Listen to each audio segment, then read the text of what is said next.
All right, so the Somalian woman, she's a PhD feminist. She does TikTok content creation, all that jazz. She was struck in Houston. I don't know if she's from there or not. With a brick for denying a man access to her. So I believe she did state that in one of her older videos, she was part of the LGBTQ community. And it just started a big uproar of conversation. People were just asking the question of like, what's going on here? A lot of people were victim blaming. And I just want to make sure, like, I'm going to have some critiques around this conversation. But first and foremost, I just want to make sure I'm clear. I do not think it was cool that she was struck and violated for not giving that dude her number. That shit shouldn't have happened. If there was some authorities around, she should have called the authorities. Hope she can put a police report out.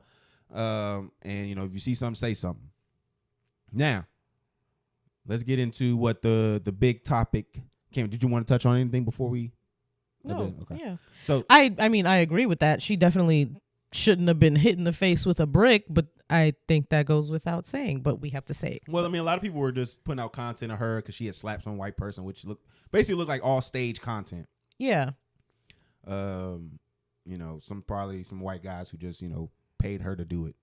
That's what it looked like. Yeah, or she just was like, "Can I slap you?" And they were like, "Hell yeah." So they were trying to do that to essentially kind of victim blame her. They brought up a lot of content where she was like pro-trans.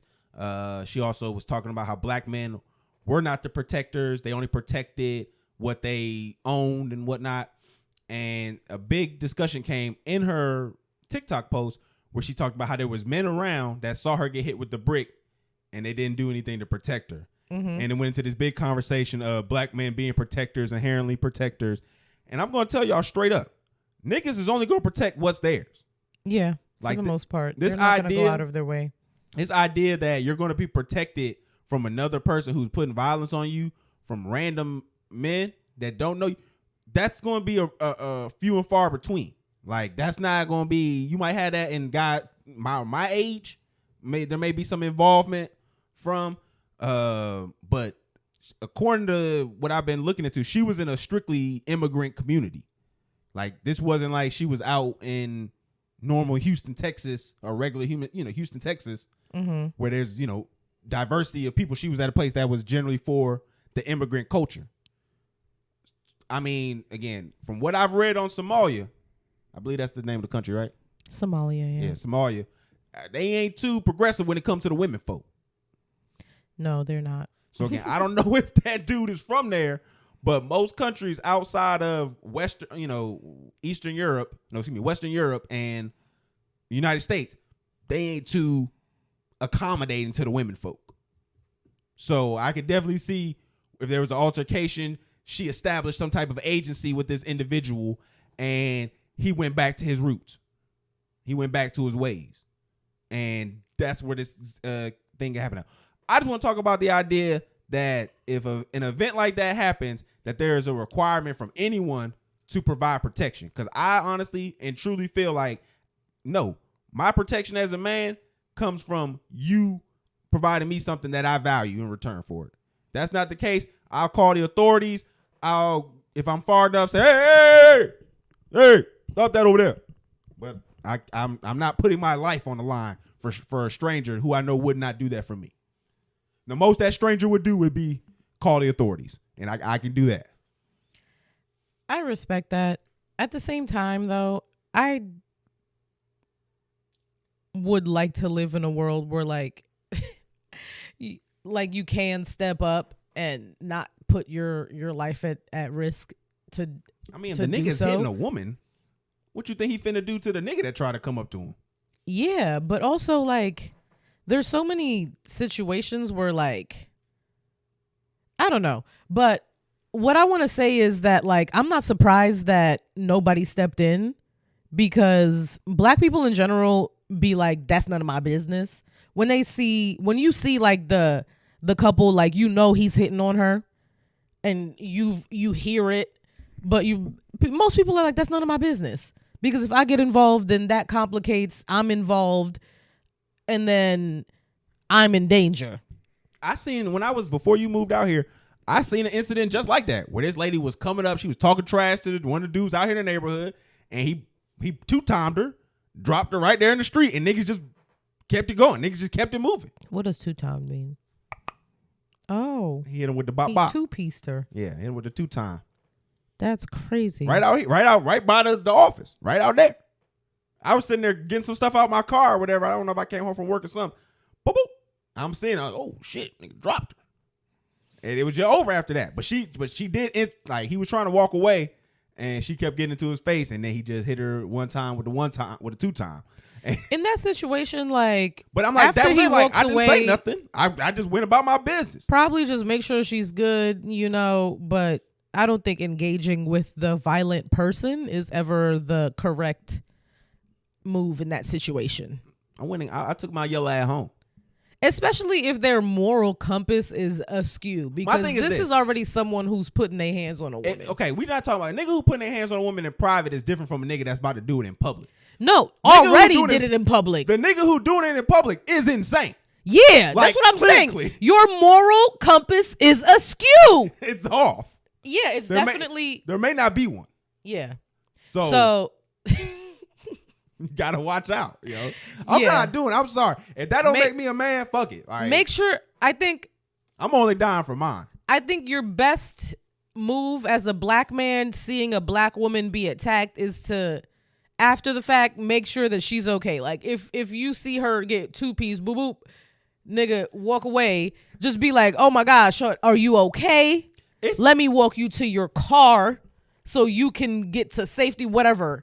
But don't engage with the person who just two-pieced her. Well, no, there's just a lot of elements Probably. to that. It was just very so like back and forth and like wishy-washy. Like I was on people saying like, oh, they could have called, at least, try to call the authorities and all that other stuff. But what happens to the claims of people being scared of the authorities to bring them into situations? Like if there's a domestic violence situation, they'll say women are scared to bring the authorities in because they feel it would make the situation worse. Why would not anyone think about that? Why is now that there's a woman victim involved, now that it's okay, you need to call the authorities. But when it's a situation when somebody else could be helping out another woman or helping out another person, and in that era, and that situation is now looked at differently. You lost me. So no, I'm saying, okay. Let me see if I can rephrase it a little bit better. I remember I was reading somewhere a while ago, and they were talking about, I can't think of the word, it starts with a C, but they were talking about basically a system where people were scared to go to the authorities and fear that, they'll call the authorities, altercation happens from a domestic standpoint, and the authorities kill their husband. Mm-hmm. Why wouldn't somebody be scared of that? If I see somebody going out and I call the authorities, they come out, shit gets crazy, and now someone gets hit with a stray bullet or somebody dies from this situation. So you're saying, like, as the person who steps in and helps, like as the innocent bystander, Yeah. you could be. You can make the situation worse by calling the authorities. Okay. If this is, again, we talking about a public dispute. I mean, yeah. We're not talking about, I heard my neighbors fighting.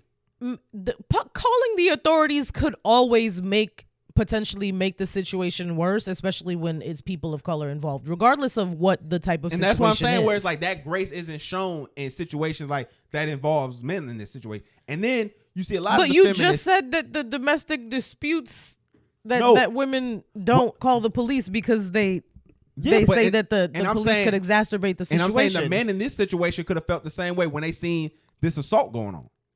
Okay. And when I'm saying, And they that didn't grace, call the police. But no, what I'm saying is the criticism was these niggas didn't do nothing. They couldn't even call the police. What I'm saying is that threat, even of itself, of calling the authorities, is shown to a domestic violence victim, but a person who's witnessing something that doesn't want to, for the same reason a domestic violence victim wouldn't want to call the authorities to exaggerate what's going on, make it worse, they would do the same thing. That's I feel like not a fair criticism to the people who were there. Just say, you could have called the authorities, you could have did something. Okay. Immigrants.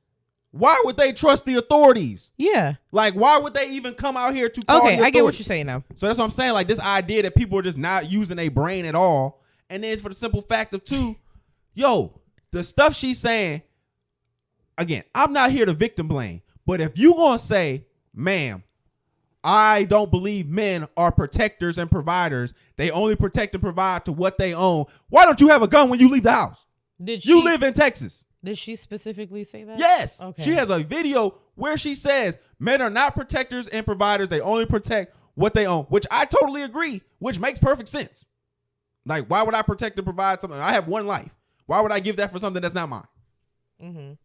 And we're going to get into another element of this as well.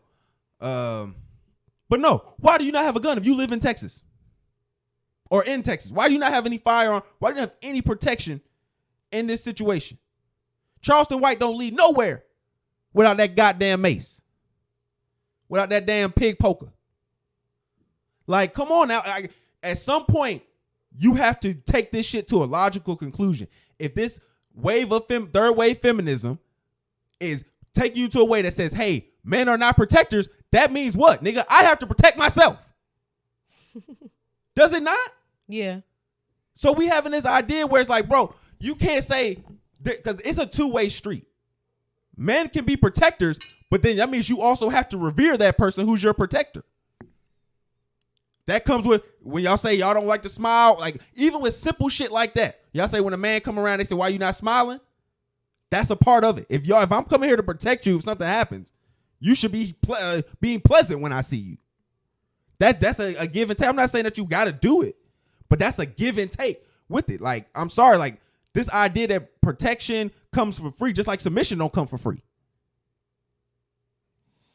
That's just for real. Like, you can't just give it up like that one way. Yeah. I feel like, are you saying, let me ask you what you're saying first. Are you saying that women should generally, if they expect men to be their protectors, treat them as such and be more pleasant around them? Yeah, you would have to treat them with more accommodation, like they're a protector, like they're an authority figure, like generally around all men or as men? If you would have to be generally all men, because if you expect men to act a certain way when you're in danger, that means you need to hold them in a high regard. Because if not, it's not. What worth it is it to me? I think it's a little bit more difficult to do that when you're not sure which men are the protectors and which men are the attackers. You have to treat all of them as the attacker. I'm not disagreeing with that. It's stupid if you don't do so. No, I'm not disagreeing with that. But if you're going to take that stance to either not make it your notion, and then if hold on, let me finish this point. If you're not going to make mad points, I know, but I have to finish it. If you're going to let me get off on it, if you're going to make that point to say, hey, men are protectors, but you need to find your particular protector then. Because it's clearly it ain't gonna be an open protection. If we're going off of that, her statement saying that men aren't protectors is not untrue, because women generally live in a state of fear. We don't know who is the scary boogeyman around the corner. Like, we have no idea who it is, because men disguise themselves so well, and you have to treat all men like they could potentially be dangerous. I think we should make a notion of what discussion we talking about. So I'm not talking about interpersonal, like real intimate relationships. No, in regards to, I'm talking. That's why I asked you in general. That's what I'm saying. Well, I mean, that's why I asked you to clarify your point before I made my statement. I asked you if you think women should be pleasant with men in general, or just men that they specifically well, that the caveat for are their providers. The caveat would be if you think men in general, that's a man's job to protect women around you, then yeah, you should be overall pleasant. That's why I said her point is right, because men aren't general protectors, because some of them are the attackers. Some of them are the brick fucking throwers. And what I said was, okay, then I agree that is the case for a lot of instances. Where's your blicky? Where's your blicky? Yeah. Where's your mace? Yeah. Where's your stick? Like, that's what I'm asking her. Like, this third world feminism has to come with this third wave feminism has to come with some type of active use. Like, you have to at some point be active in what you're preaching. If niggas ain't the protector, nigga, you need to grab your own sword and sharpen it up. Yeah. That's just real shit. And I'm not somebody who feels like, oh, we need to go back to the days where the women bear. No. Do your thing. Make your choices. If you feel like you can hack it. If you can, find you a nigga. And see, some niggas may not be the nicest, but he may be the one that can get you through the hard time.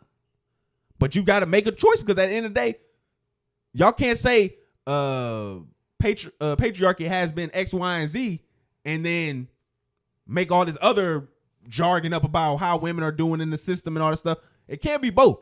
We can't be a patriarchy system and then women just girl bossing around here. It don't make sense.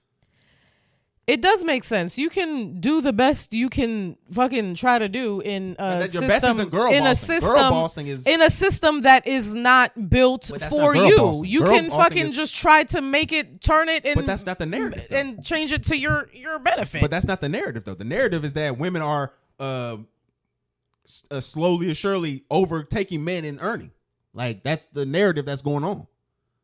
But it's not the truth though. It's not the truth in what's in I don't actual think numbers. the girl boss thing is women overtaking men. I think it's women just gaining their own space. Yeah, but that comes by but you can't take space without it's not overtaking. Okay, but matter can't be created or destroyed. So when you come in and take up space, that means you're pushing someone out of space. Okay. So I mean at the end of the day, it is gonna be another man or another woman who's fighting for that space, but you can't operate it in that manner. I'm just saying it's not framed from a place of replacing. It's just again, my thing is leveling up. My thing is this: if we're going to preach this idea of feminism, that hey, I'm a person who is of equal standing from you, and again, I understand there's going to be biological differences and things of that nature.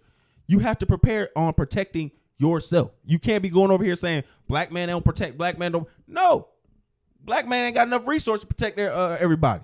He got to protect what's good to him. So again, I just want to make sure I do leave the point that I don't believe anything that happened to her that she deserves to happen to her. She was a victim, and she definitely needs whatever justice that we can provide for her, especially in that community. But this whole idea that like we're going to be putting the pressure on black men to be these protectors and these providers, and that doesn't come with a semblance of entitlement on their behalf, then no, like that's not gonna happen. It's not gonna fly. Like it's just not. Like that's just a joke to even think that it would happen any other way. Why do you think that it has to come with entitlement? Because you get nothing out of that. If I'm over here providing my life for you, and then why do you have to get something out of it? Because at the same token, that's how life is. Everybody has to get something out of something. Like if I'm coming over here and you're not respecting me, like I'm here to protect you if something happens, why would I protect you in that manner? Like no, I'm gonna call the people who we pay the tax dollars to pay you for, and their job is to react, like at the most. Yeah, their job is not to protect at all. There's a give and take at the end of the day. Like when it comes to it, it's a give and take. You can't expect for someone to give, and they don't take nothing from you. I'm sorry. Like that's how community works. The nigga who got who live close to the water that got the fish trade with the nigga who live in the woods that got the wood. You know what I'm saying? Know how the niggas trade. Like you can't have everything. Understandable. It's just what it is. But again, I hope she recovers. Hope she can get back to making content and spreading her message. Because I don't really disagree with a lot of her message. I think with a lot of shit that she said made sense. I just think you got to understand that comes with a level of responsibility.